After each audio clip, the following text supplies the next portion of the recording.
Welcome back, everyone. I'm Severino, your personal business coach, and I am here to help you reach financial freedom as I have done with my own life, but just quicker because you can shortcut your way there. I've made so many mistakes and I've done so much research and applications that you can go there faster. We cover on this channel, if you're new, marketing and sales techniques. I'm a sales coach. That's my superpower.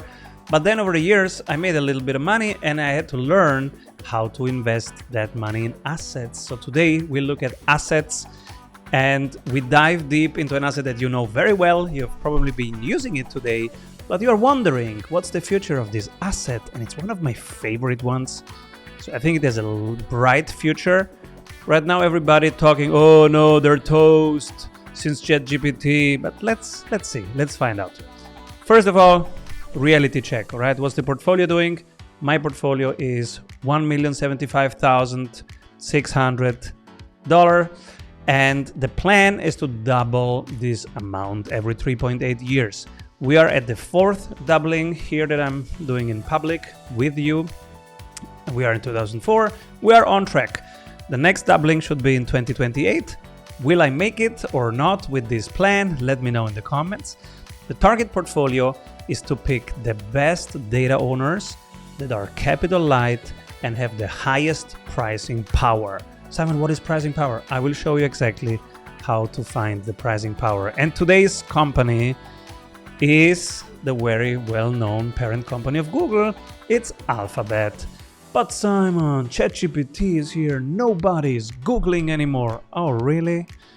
So I went back, especially Altimeter made this comment that Google search is going down. Google had a monopoly on search. There is no monopoly anymore. I said, okay, let me look at the numbers. Maybe. I'm still doing 80% of Googling during the day, especially if I'm out there and my kids ask me, hey, where is the next pizzeria? Then I just Google it. I don't ask the AIs for that. On my desk, I use a lot of AI and I ask it stuff, but there is still Maps and YouTube and Gmail that I use every day, and that's 90% of my day, Google Drive. So I went to check the numbers. Who is right here? My felt experience or the position of some super investors? Let's go and check the numbers because the numbers are the only thing that matters. So, yeah, and you can do this. Look at search numbers and you will see it's untouched since November 2023 when ChatGPT came up. Google has not lost any dominance. And look around you, your sister, your father, your mother, your aunt, even your kids. What are they using when they look for something? And you will have your answer. I was asked by my kids, my boys, Papa, what is Bing? And I said, well, it's a thing that helps you Google stuff. So, and that's the strongest network effect that you can have. It's called the language protocol. So when you have a network effect, which is your brand is the verb of something, you're kind of unstoppable. It's really hard to get it out of people's behavior.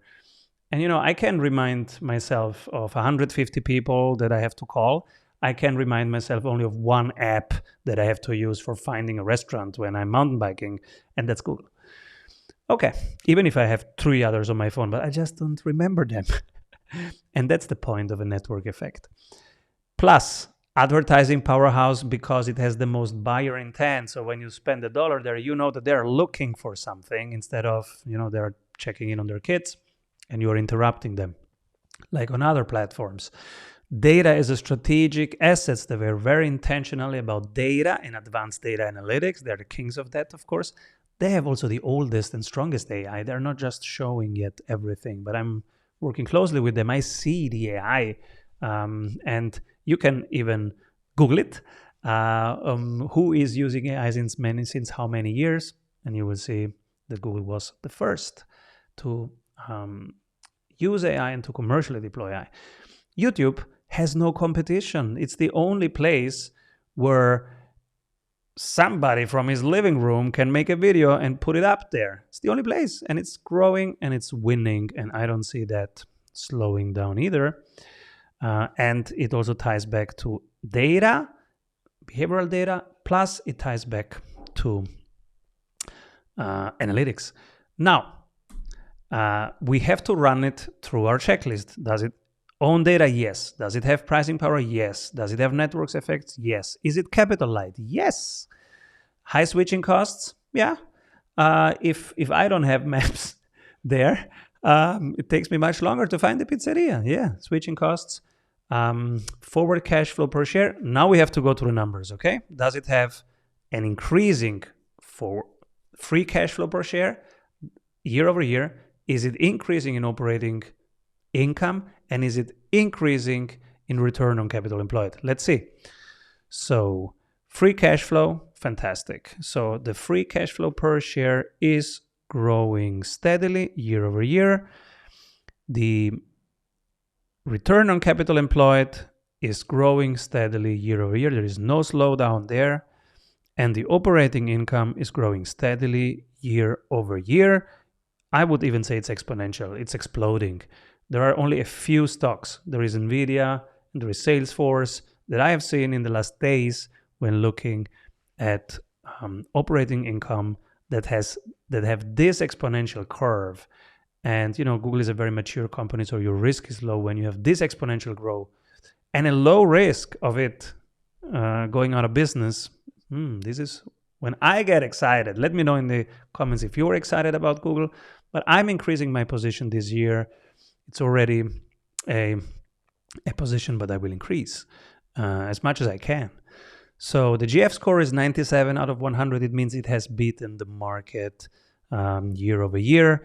Profitability, growth, financial strength couldn't be better. Momentum is fantastic. And the fair value is around 149, which makes it right now slightly overvalued. But if you look at its market dominance and how valuable data and advertising and YouTube is going to be, and I've not even been talking about Android so far. So you can just about the capital light part, which is what I focus on. Then Q1 2024, this is 13 super investors have put in 2.7 billion. So it's also one of the top additions of the top 13 super investors. Ron Barron, Paul Tudor Jones, George Soros, but he has a very different, much more shorter time frame and very different philosophy than ours here. But Ron Barron, Paul Tudor Jones, those are long-term investors that are looking to buy great companies and hold them for a long time. So they have the same philosophy that we have here. Daniel Loeb, Ray Dalio, and many others have been buying Google Q1 2024. So I like what I am seeing. Let me know what's your plan to double revenue every 3.8 years. Do you have one? Can I help you?